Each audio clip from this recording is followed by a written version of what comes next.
Дагы бир жолу ассаламу алейкум. Жалпы биздин Аалам кабар YouTube каналыбыздын көрүүчүлөрү жана катталуучулары, кадырман кыргызстандыктар, дүйнөнүн булуң бурчунан көрүп жаткан биздин мекендештер, амансыздарбы туугандар, кандайсыздар?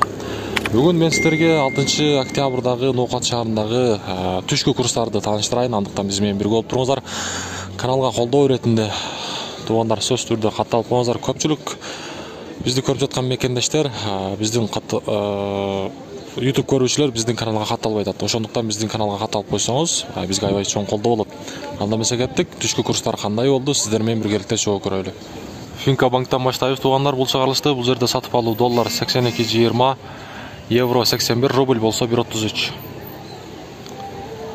Эко Исламик банкта болсо туугандар доллар 80 сом 80 тиын, евро 78, рубль болсо 1.33. Азия банк боюнча айтсак туугандар бул жерде сатып алуу доллар 82.80, евро 81, рубль болсо 1.33. Доскреда банк боюнча айтсак туугандар бул жерде сатып алуу доллар 81.50, евро 80 сом 60 тиын, рубль болсо 1.33. Коммерциялык Кыргызстан банк бул жерде доллар 80, евро 79.50, рубль болсо 1.33. Акча алмаштыруучу жерде болсо туугандар обменка бул жерде доллар 83, рубль болсо 1.32.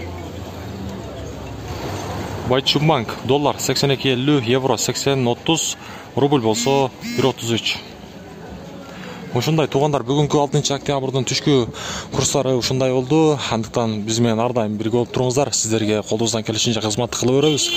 Сиздерден бир эле колдоо күтөм туугандар, ар дайым айтамын. Бизди көрүп жаткан катталуу биздин YouTube көрүүчүлөр бизге катталбай атат. Эгерде биздин каналга катталып койсоңуздар, бизге аябай чоң колдоо болот. Сиздерден эч нерсе кетпейт туугандар. Болгону бир эле секундтук убактыңыздар кетет. Лайкты басасыз, биздин каналга катталасыз. Ушундай. Кийинки чыгарылыштан жолукканга чейин аманчылыкта, сак саламатта туруңуздар.